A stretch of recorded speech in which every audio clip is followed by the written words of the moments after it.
Hello, Narnach here. Welcome back to Path of Exile. We're playing in the Fall of Oriath beta. This is wave 2. Act 8 is going to be waiting for us once we make it there.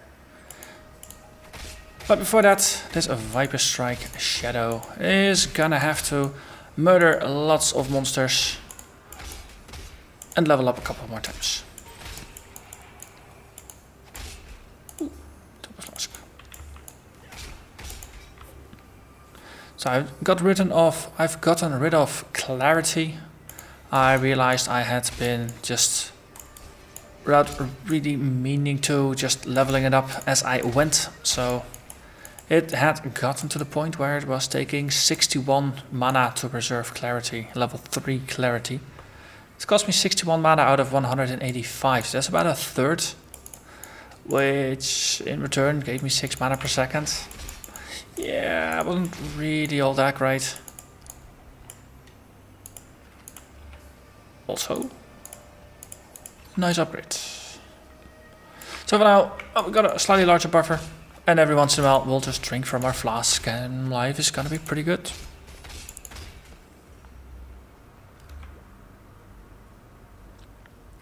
Though in a couple levels we'll have some mana leech and issues might be a little less. On the other hand, early on, leech tends to not be overly reliable, so we'll just have to see how it really is gonna work out. For this episode, we're gonna cause the darkness and then solve the darkness. So, first step here, causing issues. And then of course we resolve them and that makes us a hero. Or something along those lines. Level 20 area, I'm currently level 20, so that's a convenient thing. Actually means I misspoke slightly in the previous episode, because I thought the ruins here would be level 19, just like the area outdoors. But turns out this is actually one higher.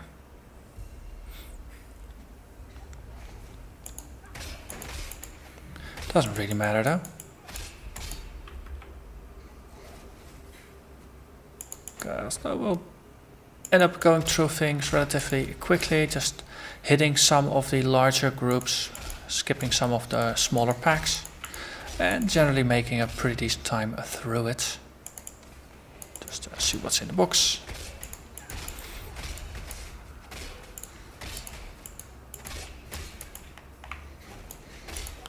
So even in areas like this, just a little flame dash every once in a while just helps you move the height, or the heights I should say.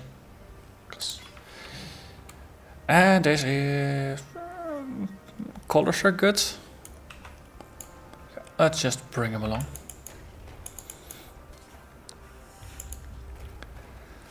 Very early on, you don't really need all that great gear. It's some of the boss fights, when you are playing a little bit more tanky, or whether you just don't have perfect reflexes, they tend to be a little bit more of a gear check. So now by the time you're starting to run into Piety, Dominus, Malachi, things like that, that is where you want to have some minimum thresholds of life and at least a little bit of resistances on your body. But before that, now Act 1, Act 2, you can almost play them blindfolded. Starting to feel a little inadequate. But I do realize that a large thing of that is just having played through it. I'm not gonna say hundreds of times, but at least dozens of times. Also, I'm leveling up Whirling Blades. I don't think I'm supposed to do that, because all it does is increase the damage, which doesn't really help all that much.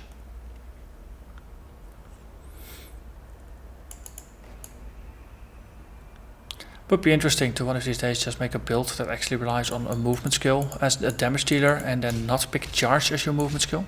Because, well, charge is kind of easy.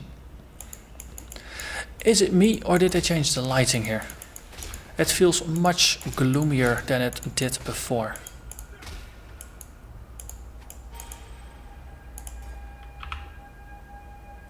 And it's not because my life was down, of course, but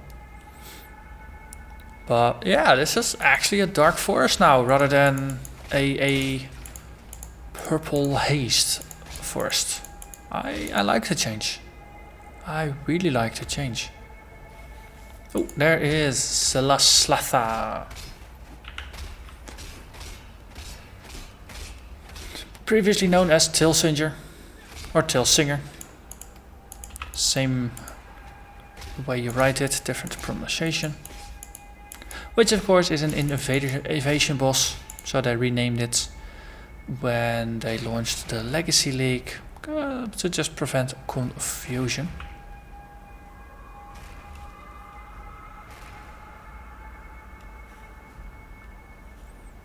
Okay. It is also interesting on the minimap to actually see the trees there, which in 2.6 and prior you didn't, if I remember correctly.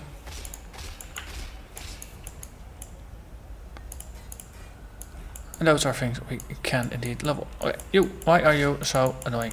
Yes, thank you. Grand life. If you recover double the health with a flask, then it is definitely an upgrade. Okay, and then we are at the caverns.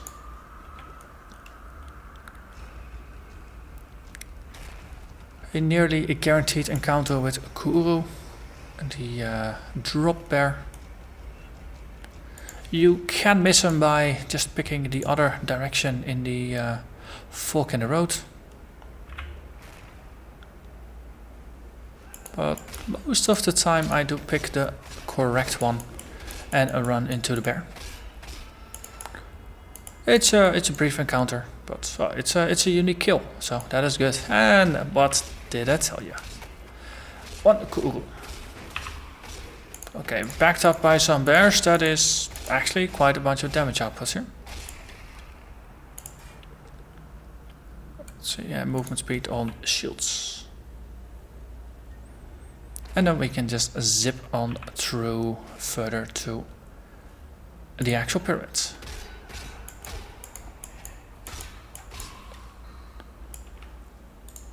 Okay, what's in the box? Freezes me. I don't have anti-freeze yet, so that's gonna be cool.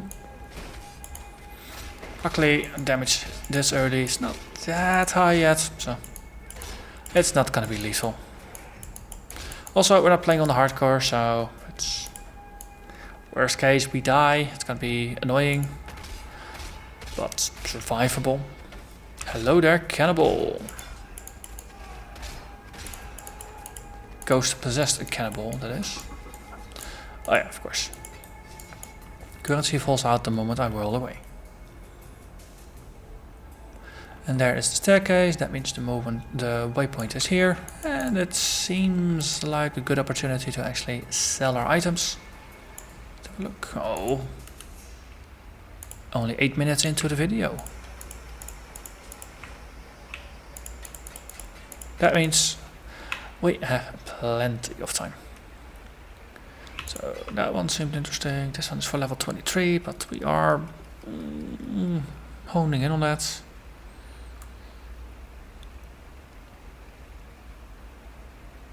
Not really all that great. Travel far.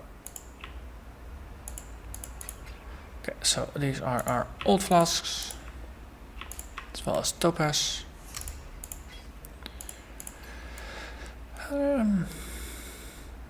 Yeah, might as well, right? So we'll just apply some quality here. Then we have an essence of greed, a low-level essence of greed. So it's only gonna be useful here anyway, so you might as well use it.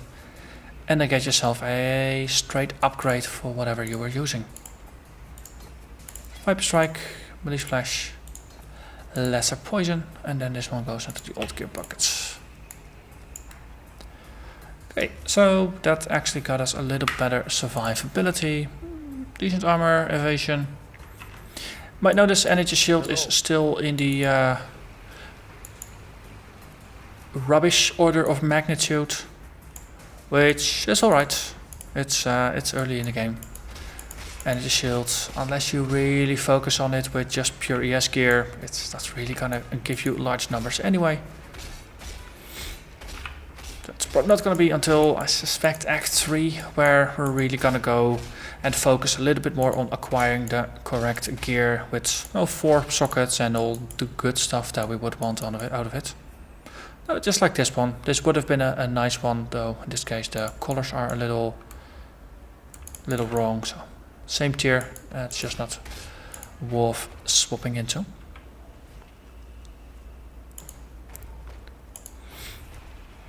Now starting from level 25, so that's going to be basically from the slums area in Act 3. That is where we're gonna focus more on acquiring the correct gear and getting all 4 sockets and actually making sure that we get all the gems that we want. I might actually have to do the library quest just to get my hands on a number of them, because everything strength related is, or mostly everything strength related is not accessible to the shadow unless you do the library, or until you wait till Act 6, I think. Yeah, we don't see Liddy. I think it's Liddy until Act 6. So there's that. Okay. So level 23 area. I'm currently 22. That means I'm woefully underleveled, but that's all right. Just makes it interesting. Also, my resists 26, 44, 41. Not in a terribly great shape, but so far it feels like we're doing alright, so we're just gonna go with it. Eventually, if we're too far underleveled, I might just run an area once or twice, or we start struggling and then we naturally have to start doing full clears. So I think the game does have a natural way of telling you whether you're pushing too far or too hard. Yeah, if you're pushing too fast, because it's just gonna either kill you or it's just gonna push back. Allies cannot die, that was the one I was looking for.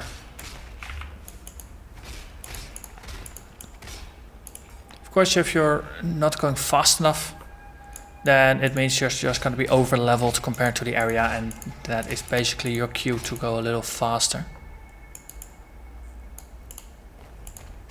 Of course, only if you want and only if you're comfortable with it.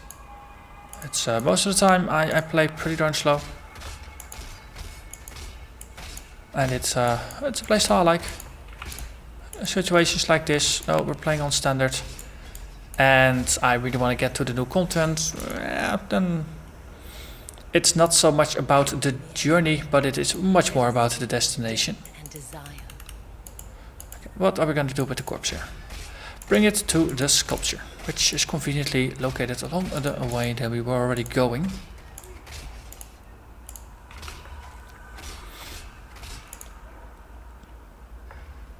So the current tier of claws that we have, they're level 17, so they are a little bit underleveled. Oh god, no, you're pointing me back to the previous area. You know what? Too bad, Katrina. Not gonna bring it along. Okay, do you have any debuffs? No, you don't. Okay, cool. Now we just got a minion in a boss fight. Oh, desecrated ground. Lovely. Lovely.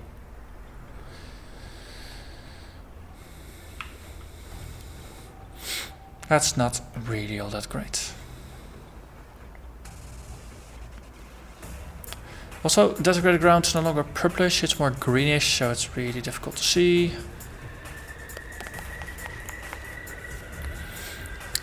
Doesn't really matter, we got life gain on it. And we got flasks. I think the flasks might actually be a bit more useful in this regard. Also, the minion is a distraction for the enemies, so there's that. Okay, you just try to hammer me. I think I'd like it best when you're just trying to hammer me. Exactly. Because we can just move to the other side. Very convenient. We are stacking the poison, of course, so it doesn't really matter if it's going to disappear. Or try to hit the zombie, that's even lovelier.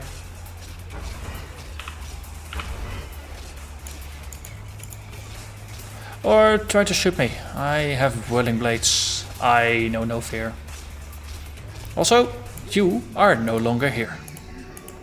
Lovely. Anything in here that's even remotely useful? I don't think so. Cat's Paw, 1.6 attack speed. That is lovely. Lovely. I'd done this as much as the next assassin, but that was overdoing it. So, you are a wither. That means you can move on since you're just here for leveling purposes. And we just take that one out. Let's see, that's gonna be 254.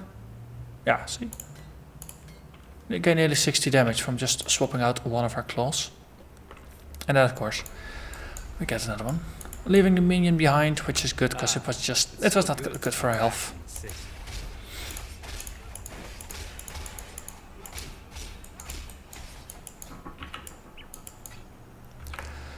Okay. Might be my imagination, but it feels like we're attacking slightly faster. Which is good, because attacking faster is just a little bit more pleasant, especially when you have life gain on hit. Anyway, to make space for a two-hander, nope. So let's empty our pockets. Plenty of time to still push forward after this. Keep those behind in case we want to have something to fall back on for whatever previous character we want, or next character. This being on standard, chances are a little lower that I would want to fall back on another character.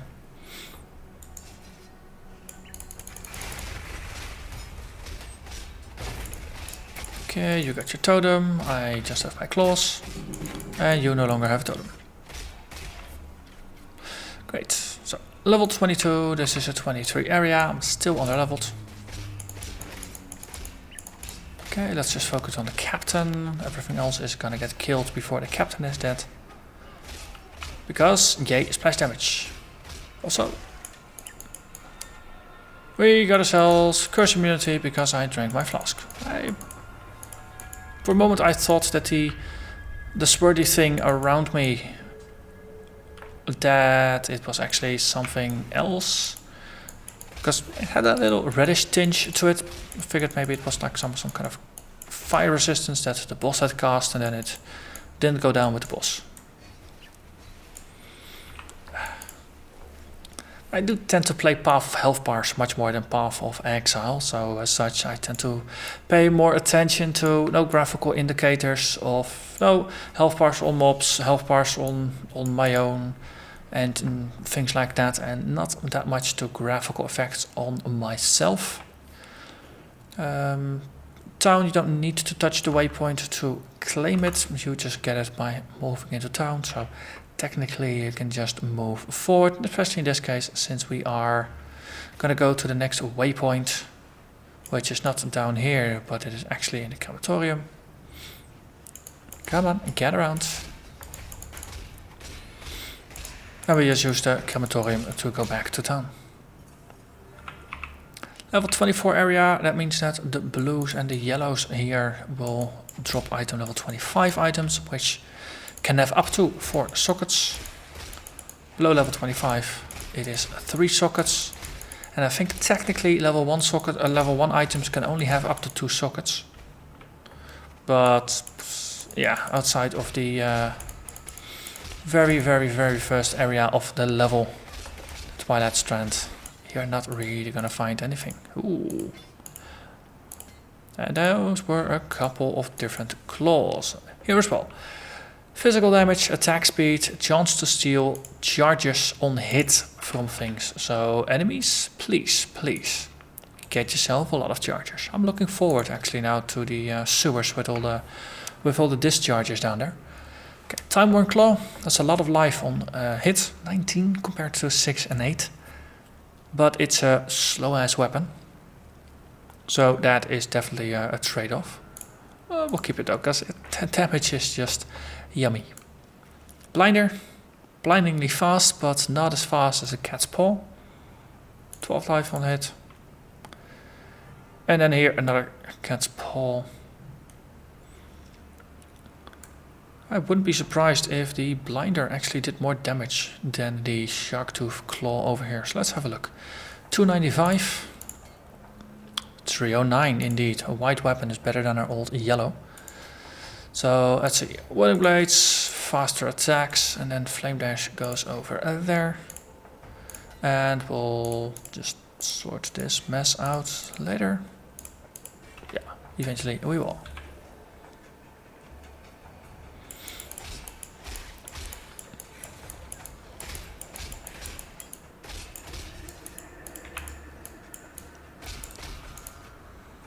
One of the nice side effects. Oh, okay, we ran into the wrong side, but taking out Perpetuous is also going to be fun. And as I said,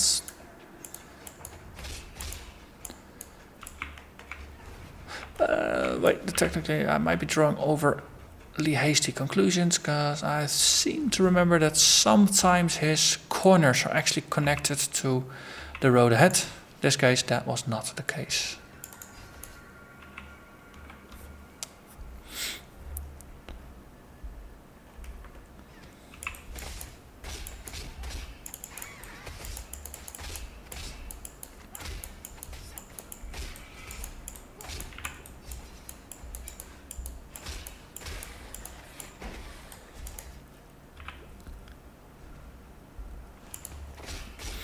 Get around, pretties, get around. Get around and die.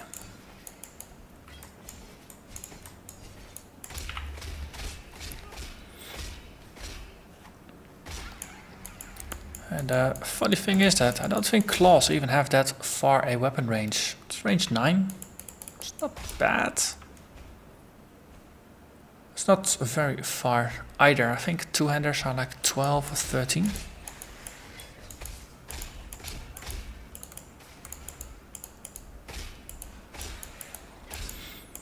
And the shadow doesn't have the easy +1 reach that they have 12 jagged foils. But no, the shadow doesn't have the +1 to reach that you get from Master of the Arena, that as a duelist, of course, you nearly always get, because it's just so good. Now as a shadow you have to put in a little bit more effort. And reach is not going to be your advantage.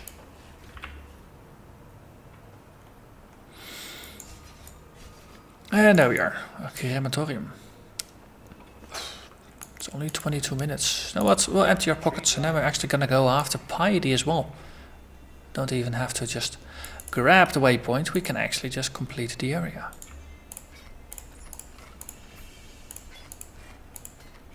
Okay.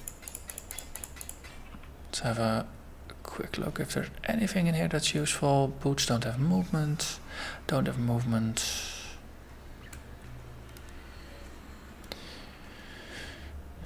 Accuracy might be useful. Let's actually evaluate that. I think these are our old ones. And double sockets, not that great. And I think our current amulet doesn't really do that much for us. 7 to all, elemental resist, 7 cold, bit of ES and intelligence. Yeah, might be useful. Is this gonna break anything? No, actually it's not. Excellent. So we gain a little bit more resistances, which of course is useful. For the essences, another essence of contempt, not greed. So that's low amounts of damage at this point in the game. Not even all that useful anymore. Sharktooth. Oh, this is just one of our old ones. Potentially useful. No, actually we've leveled out of them.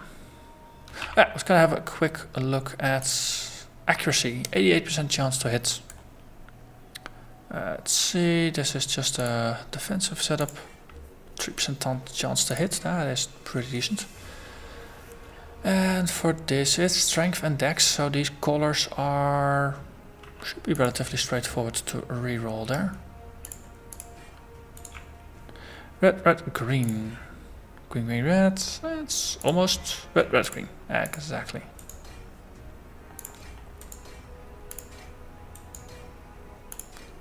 Okay, like that. Now we can just get rid of that one. Put this in the potential use. And we've grown out of that, and this is all, so might as well just hang on to it. Hello. So, a little bit of futzing Stay around out of with the gear. shadows. And then back to murdering demons.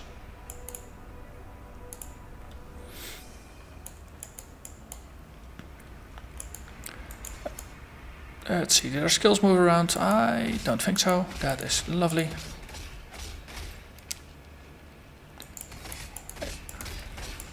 Layout down here, sometimes all you get is hate beat and an entrance into the trial. Sometimes you actually find the way forward here. I think there's enough monsters here that this might be one of those times where Piety is on this side. And we literally ran into... Oh, hate beat. I mean, in case of firestorm, say hello to hate beat. But we're also next to the trial, so we're here, might as well do it.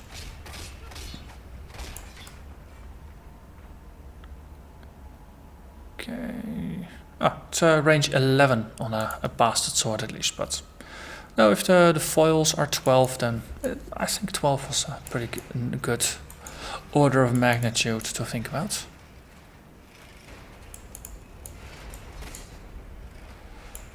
Okay, just take a little break here, killing these little hexproof foes. It's not like we can curse or anything, but yeah, of course, doesn't matter. Curses are pretty near and dear.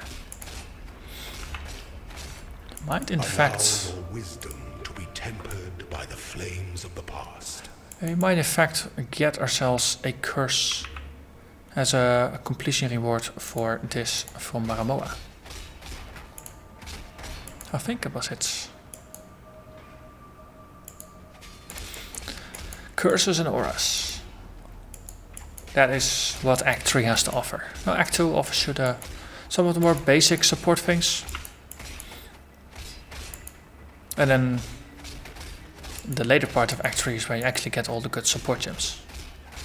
And some of the good active skills. Ooh, arcane. That means currency. If I can add it. 4 additional items and a firestorm. Sure. Okay, we'll just get out of the area here.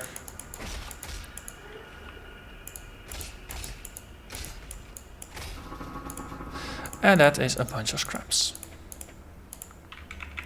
This early on, scraps are nice, as you will be cycling through items rather repeatedly. And I see a Euphoria head. A moment of your time. Nice. It's gonna be heading back, sure, but I'd like to double check that we indeed have seen all there is to see. Assassinate within time limit. I can do that, I think. Oregon gates. We'll just get really close to you. Thank you for leveling me up. And that is a 4-socketed buckskin tunic. And Farici is happy. 10% chance to poison on hits. That's one of the ingredients for replacing lesser poison. One of the 4 skill nodes that you need in order to do that. Well, if you want, of course. As a small aside, all of your physical and health damage now actually has a 10% chance to poison. So riposte that triggers every once in a while, 10% chance to poison. Whirling blades, 10% chance to poison.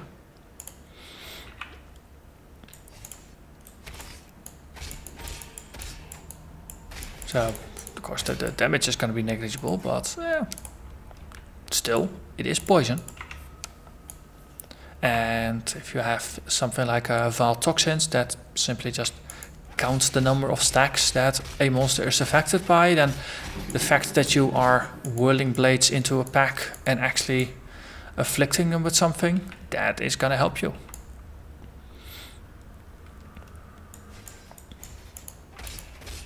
Of course, base poison is only 2 seconds, so it disappears rather quickly. It's, yeah, especially if you're used to the duration that Viper Strike gives you, 8 seconds by default.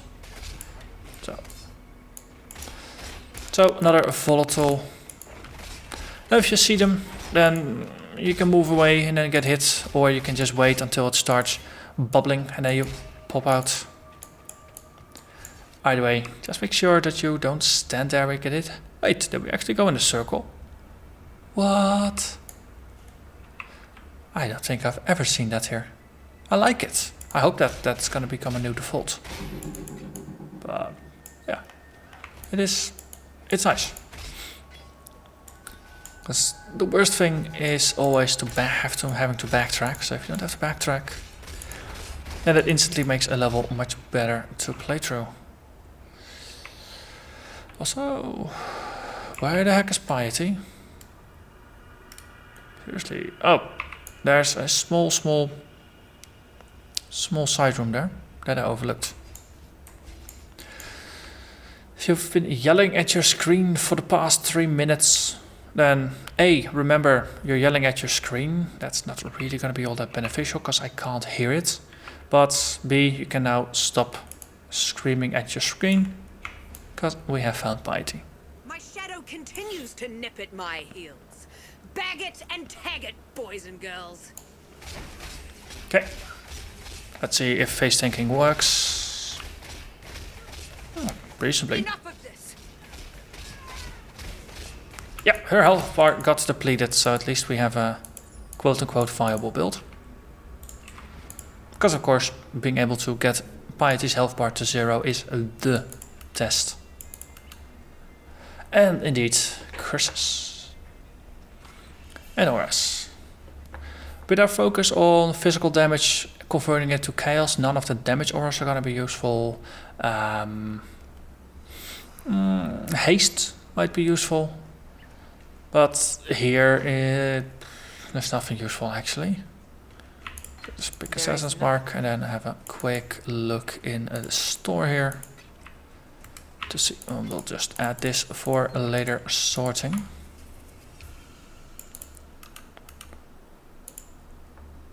That one. Purity, Grace. Grace might be useful for defending yourself. Discipline is of course part of our build. Wither, Flame Dash, put you both there. Then we have Arctic Armor and Discipline over here. So now we actually have reacquired ourselves an aura, and that the moment we get Blasphemy, Arctic Armor goes out. Until then, we'll actually hang on to it. Speaking of, Temporal Change is also part of our build. Got that one.